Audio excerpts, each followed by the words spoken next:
If you want to restrict the access for apps to mobile data on Google Pixel 10 Pro, what you can do is go to the Play Store, and then over here we can search for an app that allows us to block mobile data for apps of our choice. For example, we can use NetGuard. This is an example of an app that allows us to block mobile data. And I'm gonna use this one to show you how to set it up. However, feel free to search for anything else in case you don't like this app for some reason. And let's press open. Over here we need to press I agree. We're gonna enable this app by tapping on the switcher in the upper left corner. Press OK. Now over here, let's try again.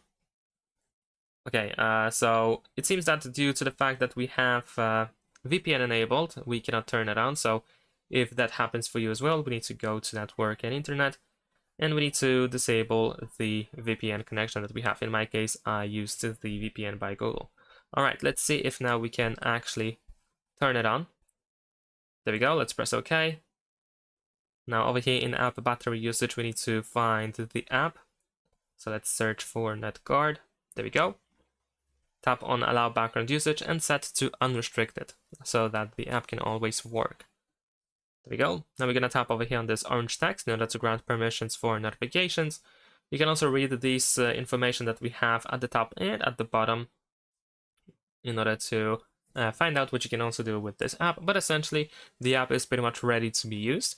Now in order to block the access to mobile data for a specific app, you just have to tap on this mobile data icon, so this triangle on the right side. If it's disabled, then it looks like this, and now this app doesn't have access to mobile data. I can only use this app with Wi-Fi. And you can also tap on these three dots in the upper right corner to go to settings. Now we're gonna choose defaults, and over here we have block mobile.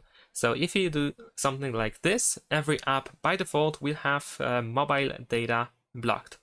So if you wish to have mobile data restricted for every app by default, then you can do something like this. Of course, you can still turn on the mobile data access for specific apps if you want to. And that is pretty much it. Thanks for watching, leave a like and subscribe.